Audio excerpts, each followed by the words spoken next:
சுபம் அப்புறம் கவிதாவுக்கு கல்யாணமாகி 3 மாசம் ஆயிடுச்சு. சரி, நான் உன்னை என் அம்மா கிட்ட கூட்டிட்டு போய் விட்டுடுறேன். அவங்க உன்னை ரொம்ப நல்லாவே பார்த்துக்குவாங்க. ஏன் நான் ஏன் இங்க இருக்க கூடாது? என்னோட வேலை எப்படின்னு உனக்கே தெரியும்ல. எப்போ வேணும்னாலும் கூப்பிடுவாங்க. நான் கொஞ்ச நாளைக்கு லீவ் போட்டுட்டு உன் கூட அங்கேயே இருக்கேன். கொஞ்ச நாள் அங்கே நல்லா சுற்றி பார்த்துட்டு நான் திரும்ப வீட்டுக்கு வந்துடுறேன். அப்புறம் 2 பேரும் சுபமோட அப்பா அம்மா இருக்கிற சிர்ஹாட் கிராமத்துக்கு போனாங்க. அவங்களோட வீடு வயல்களுக்கு நடுவுல இருந்தது. அப்புறம் ரொம்ப தூரம் வரைக்கும் யாருமே கண்ணுக்கு தெரியல. எந்த வீடும் கிடையாது, மனிதர்களும் கிடையாது. என்னங்க, எனக்கு ரொம்ப பயமா இருக்கு. அட, நீ பயப்படாத. என்னோட அம்மாவும் அப்பாவும் பல வருஷமா இங்கே தான் இருக்காங்க. அவங்க உன்னை ரொம்ப நல்லாவே பார்த்துக்குவாங்க. சுபம் வீட்டோட கதவை போய் தட்டினா. அம்மா, நான் தான் உங்களோட சுபம். கவிதாவுக்கு ரொம்பவே ஒரு மாதிரியா இருந்தது. அங்க இருக்கிற சூழ்நிலை ஏதோ அவளையே விழுங்குற மாதிரி தெரிஞ்சது. அப்புறம் திடீர்னு அவ தோல்ல யாரோ கை வச்சாங்க. என்னம்மா ஆச்சு? எதுக்காக இப்படி கத்துற?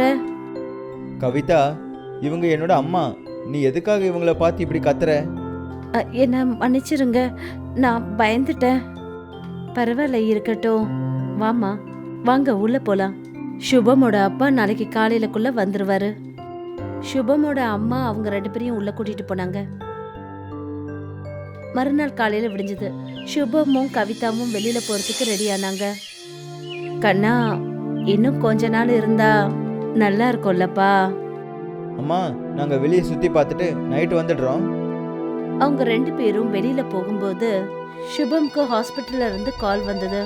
அவனை ஹாஸ்பிட்டலுக்கு ஒரு பெரிய எமர்ஜென்சி காரணத்தினால ஒரு நாளுக்குள்ள போய் சேர வேண்டியதா இருந்தது. அப்ப சுபம் கவிதா கிட்ட சொன்னா, கவிதா, நீ கொஞ்ச நாளைக்கு இங்கேயே இரு. நான் இப்பவே ஹாஸ்பிட்டலுக்கு கிளம்பி ஆகணும். என்னை மன்னிச்சிரு கவிதா. என்னங்க, உங்களோட வேலை எப்படின்றது எனக்கு நல்லா தெரியும். சீக்கிரம் வரத்துக்கு முயற்சி பண்ணுங்க. சுபம் காரை எடுத்துக்கிட்டு ஹாஸ்பிட்டலுக்கு புறப்பட்டு போனாரு. இது மதிய சமயம். கவிதா வயலை பார்த்துக்கிட்டு இருந்தா. அப்ப அவ கண்ணுக்கு ஒரு பையன் தெரிஞ்சான். 2 பேரும் ஒருத்தர் பார்த்துக்கிட்டு இருந்தாங்க. கவிதா அந்த பையனை பின்தொடர்ந்து போனா. திடீர்னு அந்த பையன் அந்த வயல்ல மறைஞ்சிட்டான். அப்பதான் திடீர்னு அவ தோல்ல யாரோ கைய வச்சாங்க. நீ இங்க என்னம்மா பண்ணிட்டு இருக்க? இந்த இடத்துல நான் இப்பதான் ஒரு சின்ன பையனை பார்த்தேன். இவ்வளவு நேரம் இங்கதான் இருந்தான். எங்க போனான்னு தெரியல. இங்க எந்த பையனும் கிடையாது. அப்படி யாராவது தெரிஞ்சா அவங்க பின்னாடி போயிடாத. வா, வீட்டுக்கு போலாம் வா. அவங்க வீட்டுக்கு திரும்பி வந்தாங்க. கவிதா அம்மா கிட்ட அந்த சின்ன பையனை பத்தி கேட்டுட்டு இருந்தா. இல்ல, அந்த மாதிரிலாம் எதுவும் இல்ல. அந்த சின்ன பையன் தூரத்துல இருந்து எங்கேயாவது வந்திருக்கலாம். ஆனா அந்த பையன் உன் கண்ணுக்கு தெரிஞ்சா அவன் கிட்ட போயிடாத. ஆனா ஏம்மா? அந்த குழந்தைக்கு என் கூட விளையாடணும்னு தோணி இருக்கும். வேண்டான்னு சொன்னா வேண்டாதான். எல்லாம் உன் நல்லதுக்காக தான் சொல்றேன். கவிதா அதை கேட்டுட்டு எதுவும் சொல்லல.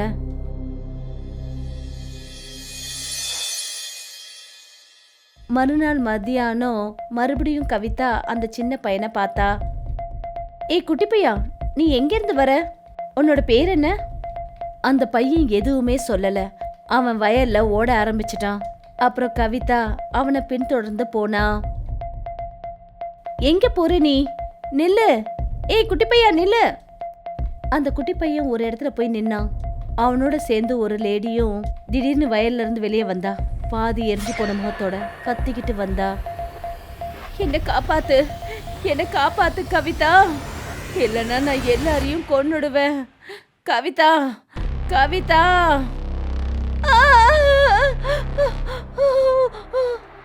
மறுபடியும் அவ கண்ணுக்கு அந்த சின்ன பையன் தெரிஞ்சான்.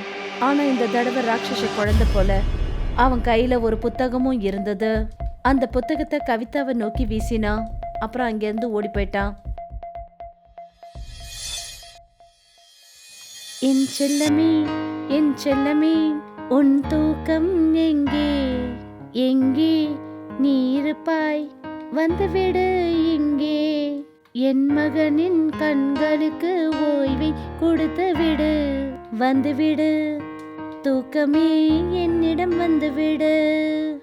சுஷ்மா தன்னுடைய பையன் துருவ தூங்க வச்சுக்கிட்டு இருந்தா. அப்பதான் அவளுடைய புருஷன் அங்க வந்தான். இப்போ என்ன பண்றது? மொத்த கிராமத்துலயும் வறுமையால வாடிக்கிட்டு இருக்காங்க. நம்ம கிட்ட வயலும் இருக்குதான், ஆனா அதுல இருந்தும் நமக்கு சாப்பிட்றதுக்கு எதுவுமே கிடைக்கவே இல்லையே. நான் இன்னொரு விஷயமும் கேள்விப்பட்டேன். கிராமத்துல இருக்கிறவங்க அவங்க பொண்ணையும் பையனையும் கொன்னு சாப்பிட்டுக்கிட்டு இருக்காங்களாம். இப்ப நம்ம என்ன பண்றது? துருவும் எதுவும் சாப்பிடலங்க. அதனால அவனுக்கு தாலாட்டு பாடி அவனை தூங்க வைக்க முயற்சி பண்றேன். சரி, ஒரே ஒரு வழிதான் இருக்கு. நாம இந்த கிராமத்தை விட்டு வெளியே போயாகணும், இல்லனா நாமளும் இறந்துருவோம்.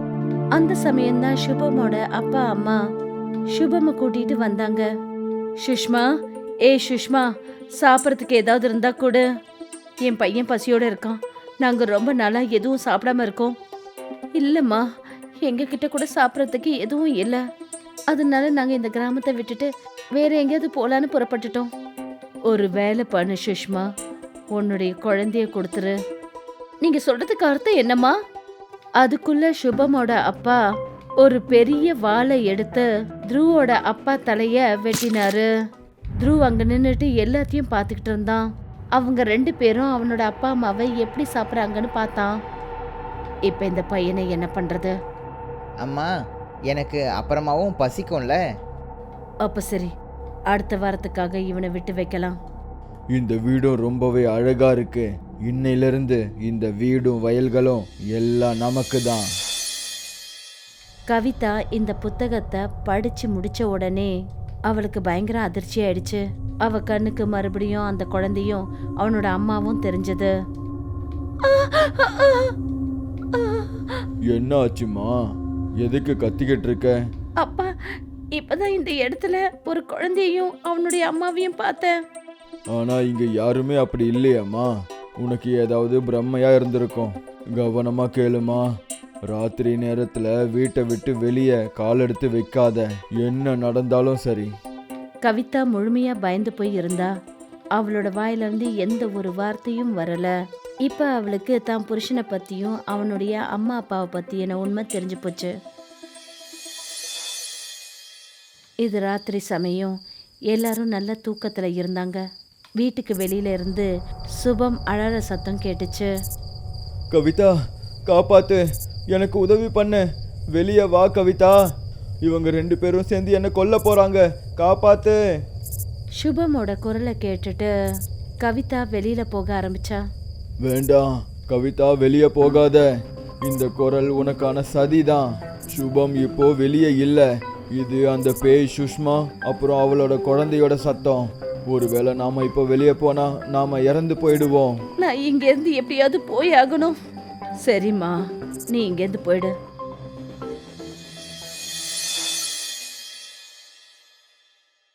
மறுநாள் காலையில ஆயிடுச்சு.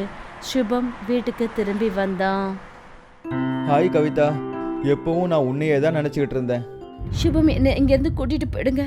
என்னால் இங்கே இருக்க முடியாது. அப்புறம் நானும் உங்ககிட்ட நிறைய விஷயங்கள் பேசணும். சுபம், வாங்க வாங்க, எங்கேருந்து போகலாம். ரிலாக்ஸ் கவிதா, நான் இப்போ தானே சிட்டிலேருந்து வந்திருக்கேன். எனக்காக, ஜஸ்ட் எனக்காக இன்னும் ஒரு நாள் இங்கே இரேன் ப்ளீஸ். கவிதா சுபம்மை பார்த்துட்டு அவன் சொன்னதுக்கு ஒத்துக்கிட்டா. ராத்திரி ஆயிடுச்சு. வயல்ல இருந்து யாரோட குரலோ கேட்டுச்சு. யாராவது இருக்கீங்களா? எனக்கு உதவி பண்ணுங்க. நானும் என் பையனும் ரொம்ப பசியோட இருக்கோம். அந்த பெண்ணோட குரலை கேட்டுட்டு வீட்டில் இருக்கிறவங்க எல்லாரும் முடிச்சுக்கிட்டாங்க. நீங்கள் இங்கேயே இருங்க, நான் வெளியே போய் பார்த்துட்டு வரேன். இல்லை, யாரும் வெளியே போகக்கூடாது. இது அந்த பேயோட சத்தம்தான். ஆமாம் சுபம், நேத்தும் இதே மாதிரி குரல் கேட்டுச்சு. போகட்டும், விடுங்க. நீங்களாம் இப்போவும் பேய் பூதம்லாம் நம்பிக்கிட்டு இருக்கீங்களா? நான் போய் பார்த்துட்டு வந்துடுறேன். சுபம் கதவை திறந்துக்கிட்டு வயலை நோக்கி போனான். அந்த வயலுக்குள்ளே போனதுமே அவங்க முன்னாடி இருந்து அவன் மறைஞ்சிட்டான். அவனை தேடிக்கிட்டு வீட்டை விட்டு எல்லாரும் வெளியே வந்தாங்க. வயல்ல எல்லாரும் சுபமை தேடிக்கிட்டு இருந்தாங்க. அப்பா, காப்பாத்துங்க, காப்பாத்துங்க.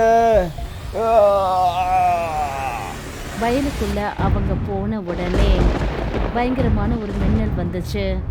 அப்ப அங்க பார்த்தபோது சுபமோட தலை அங்க சோளக்காட்டு பொம்மை தலையில இருந்தது. அப்புறம் அங்க துருவ் அவங்கள பார்த்து சிரிச்சுக்கிட்டு இருந்தான். சுஷ்மா சுபமோட அப்பா கழுத்தை பிடிச்சா. அப்புறம் உடம்ப விட்டு தனியாக்கிட்டா. என் புருஷனோட தலைய வெட்டினீங்கல்ல, இப்ப என்னாச்சு பாத்தீங்கல்ல?